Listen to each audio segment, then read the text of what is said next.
Ayan po, may bumisita po, si nanay at saka si tatay. Papahinga po at gawa ng galing din po sa bukid, sa area number 3. Area number 2 po. Si nanay po ay sa area number 2, si tatay area number 3. Ayan po si kapanganan. Ari po yung ngangailaang naman, yan, si Kabispray.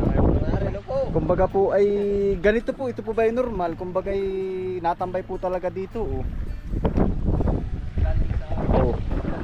Mayroon din naman balkong maliit. Oh. Ayan po. Alam mo ganari dati ay kida inana silong na ganari. May balkon talagang ganito ano.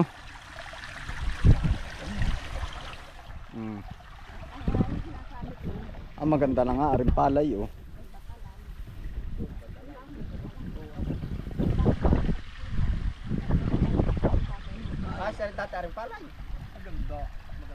Ayan po at ginawa daw po tumambay din sa aking pinagkaabalahan kahit ari po ay mga second hand laang yung ating ginamit. Nakakatuwa naman po at sila po ay support din po ba sa mga anak po.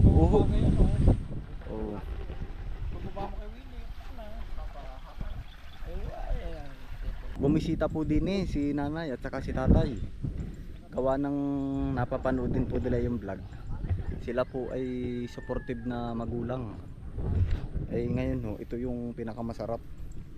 Yung maramdaman mo ba na sila ay supportive. At sabi ko nga ay pag may time at kahit sila ay busy at galing sa bukid ay bumisita rin po din Ayan po. Kasyang kasya po sila dun sa Delantera. Ayan, maganda po at ari po ay parang yung kami nasa puntod, yung ang tawag ay puntod ay yung po bang parang ganito nga nasa gitna po. Nasa gitna po na mayroong ano ba yung dati? Dampa dati talaga. Para bang pwedeng tubigan. Ang tawag po ay puntod. Siya po ay parang ganito po, ganito rin po ang style. Kaya sabi nga po ni nanay, aba, yan ang lawak din nga pala ng tanaw din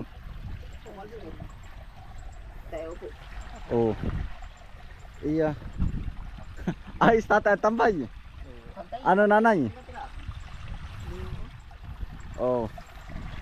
Likas ano?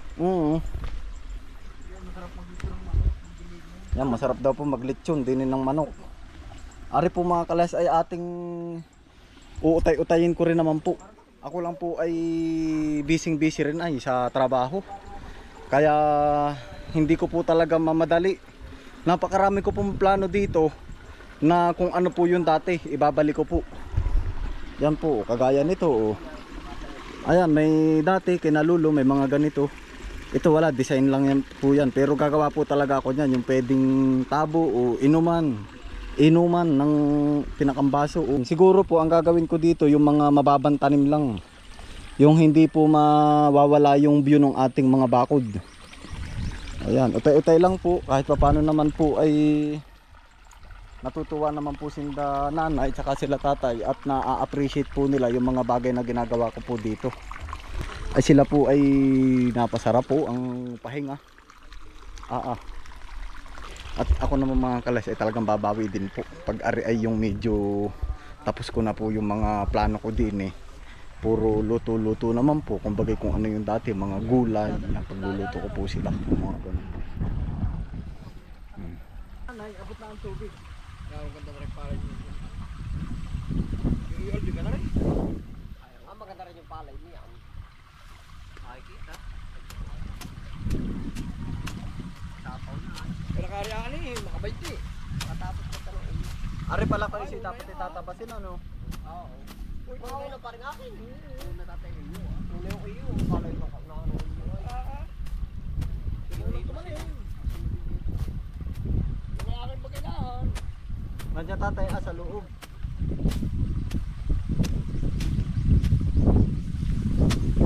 Ay luluputin ko nung gawa ng panguloy na ako. Earning, trading. Ay papangasin nila Papalapadong ka, gusto mo kaunti ano. Alin ba? Dilatin. Ayos na ito. Dadami ang tabasin. Nanay, itong sasabaw, ikaw mga kaganda po, gano'n, nakapuntungan. Magpapakain ka lang sa mabait. Pupunta ka at gusto mo magpatubig. Ayan po, hindi na po ay ano daming sawa rin po sa tubig. Ba, ganda ng bulaklak ng kangkong. Ano nanay, maganda? Dito. Magandang tumambay ano.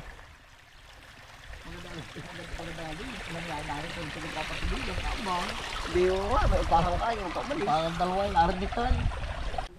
Ano tatay, pwede ka na dyan matulog? Tatay, Ha? pwede na matulog dyan. Di yun, magandang kaputi. Kaliyan mo din, ipalamig mo doon. Oo, didini na sa loob. Ay, hindi, pag gusto Paggabi. Hindi, ayos yun. Yan nga tatay, ang gusto ko ba? Kumbagay yung medyo maaampiyasan. Oo, medyo naamon naman. Gusto ko ba yung medyo naambun-ambun? Yeah, hindi na dati ay yan, ganyan no. Ayan po, tapos ay pag mamiminta na.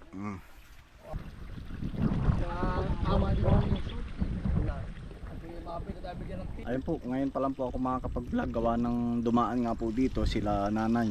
Ay nakakatuwa naman. At sila po ay natuwa at talaga naalala din nila yung nung araw dahil dito sa ginawa ko. At meron pa sila mga suggestions na hindi ko pa nagagawa dito yung kung ano yung mga dati na gawin ko raw. Ayun, makita nyo na lang po sa mga susunod na vlog. So ngayon mga kalayas, ayun po, mayroon po ditong source of water tayo no. Ayan, although mayroon po tayo dito sa baba, ang gagawin ko po dito sa tubig na ito, gagawa ho ako ng ano siya, yung salulo na kawayan papunta po dyan sa landing ng ating hagdan. Gawa ng para po kapag maputik ang paa, makakapaghinaw po dyan. Kasi kung dito po maghihinaw ay malalabo. So kaya mas maganda po na itong source of water na to hanggang doon medyo mataas para yan, parang ganito po, maalwang maghugas. Ay ngayon ho, kulang po yung aking hose. Ay marami naman dining kawayan. Are, magbabaak na lang ako ng isang kawayan at pwede naman ho yan. Ayun po, lalagyan ko na lang din ng salanga. Meron pa naman po ditong mga tira-tira po namin nila JM.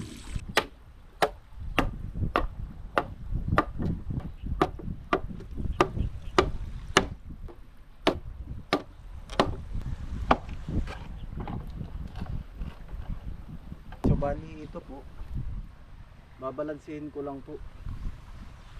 Ayan, pwede na, dumadaloy na. Medyo itinaas siya, maliit. Ayan, pwede po. Ngayon, ang gagawin ko na lang po, ayos din oh.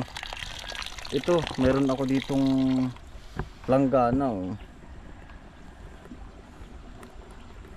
Ayan, iba-iba po pag may ganari oh.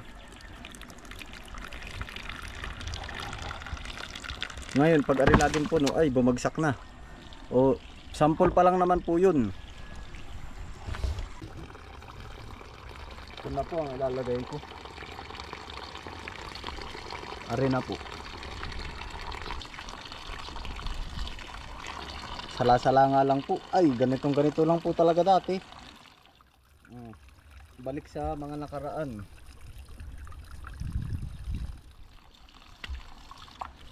Ano kaya? Ari, yun.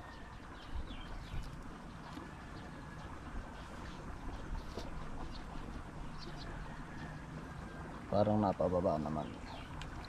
Kaulit.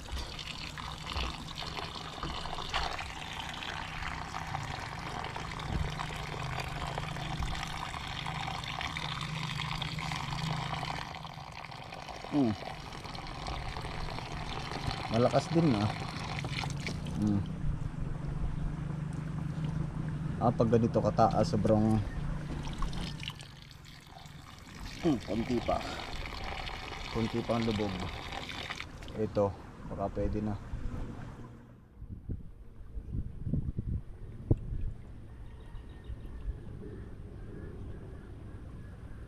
Medyo mahina, konting lubog pa.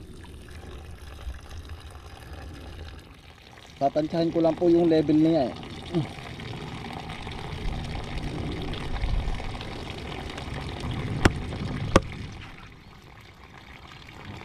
na to.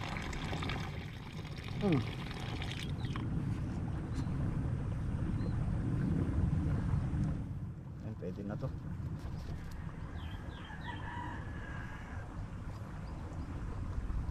Fifix ko na lang mamaya. Dito naman po ako sa baba.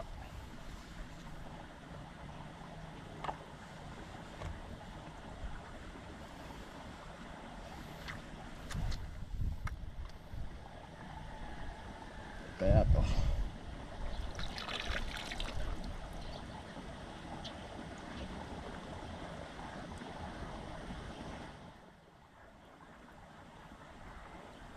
Kailangan ko na.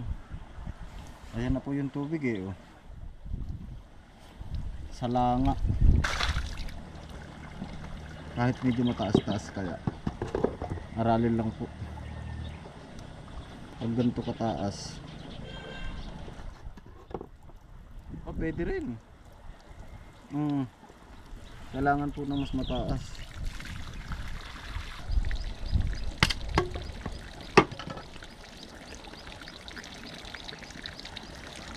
Ang gagawin ko pala dito mga kalas, lalagyan ko ng ano dito, yung sabitan. Gagawin ko siyang sabitan ng yung siguro yung kawayan.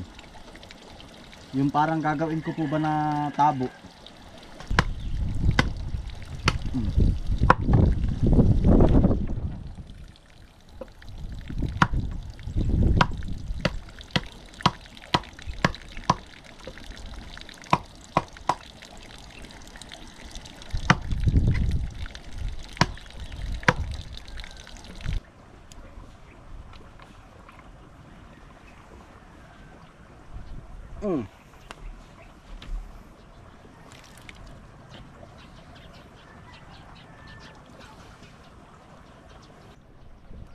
Yun.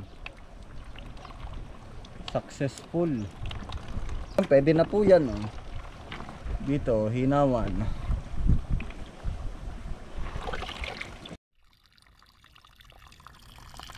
Yan, okay po.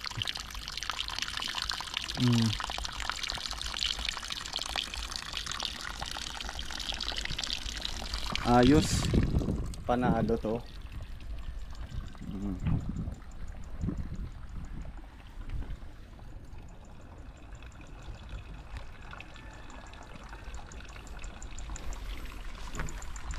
Ayan, okay po ang ating ginawa din eh. Oh.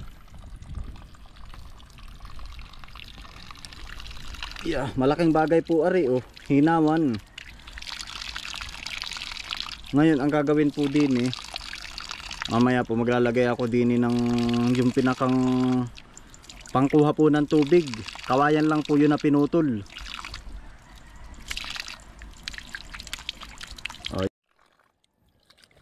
Panalo, pwede maghilamos.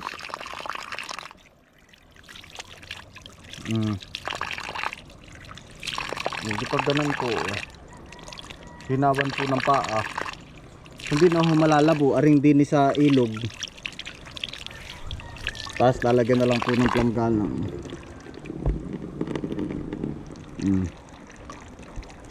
Okay na po, na level ko na po yung tubig. Hindi naman po ari kailangan na sobrang lakas. Pero sabi ni kuya, pwede pa daw po ari palakasin. Maglalagay lang po ako ng mahabang hose dun pa po sa mas mataas. Kaya lang, kaya po tayo ay naglagay na ng kawayan. Gawa ng kulang na po yung hose. Yung hose naman ho na ginamit ko dito, galing lang po yun sa ano, pinagbahayan po nung kaibigan ko. Nahingi lang po natin. Oh, okay naman na po yung mga ganot. Ari naman po ay din sa bukid. Oh.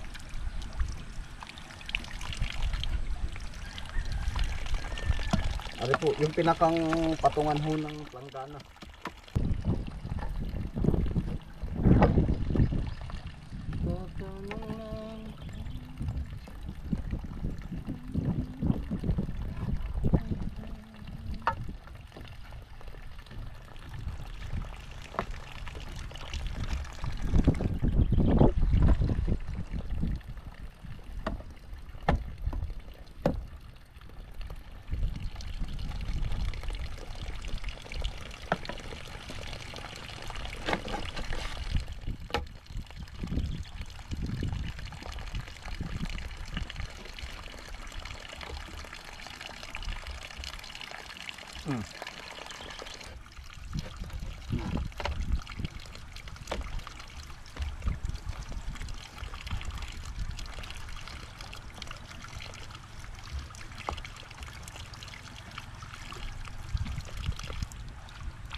Yan, pwede na po to. Yan. Tapos pag napuno na po ari, hinaw lang po. Oh. Hindi na ho magpuputik yung mga pupunta po dito sa taas. Kumbaga ho ay hindi naman ho talaga yung sobrang putik. Kumbaga ho pag yung ay baba galing sa taas, tapos biglang may kumalat na pagkain doon, madali-dali ho, may tubig ka agad din, hindi na kailangan lumayo. Ayan po.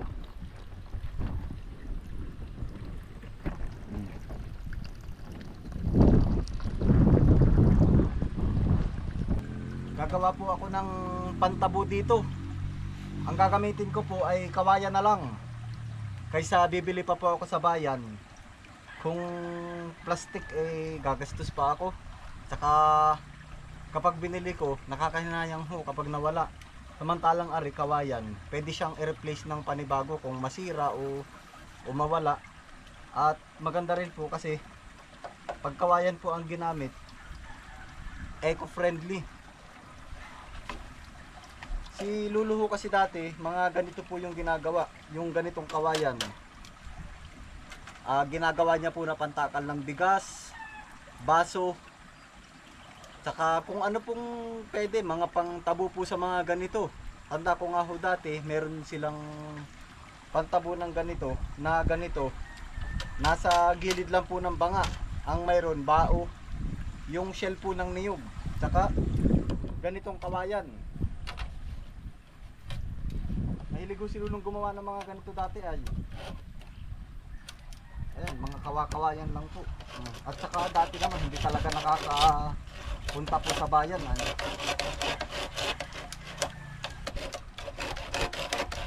Same purpose lang naman no, pares lang nakakatabo. Pares lang nakakakuha ng tubig. Wala namang pinagkaiba po yung binili at saka yung ganitong kawayan. Sa bagay, ang plastic naman po talagang tumatagal. Pero since tayo naman pinaan dito sa bukid, ito na lang po, pantabo lang naman po din.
Malaki rin po oh. Ganito rin po kalaki yung mga baso yung mga ginagawang tabo Mayroon po makukuha na mas malalaki pa, kaya lang arin lang po yung available din na kawayan. Iba-iba naman no, kapag kayo may gana ring mapaghihinawan.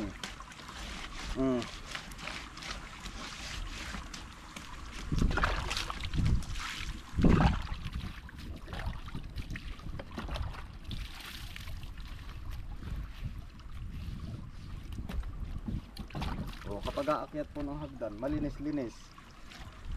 O kaya dito, hugasan po ng kamay. So ano pong purpose na rin? Ari po yung sinasabi ko kanina, yan. Pwede rin po dito.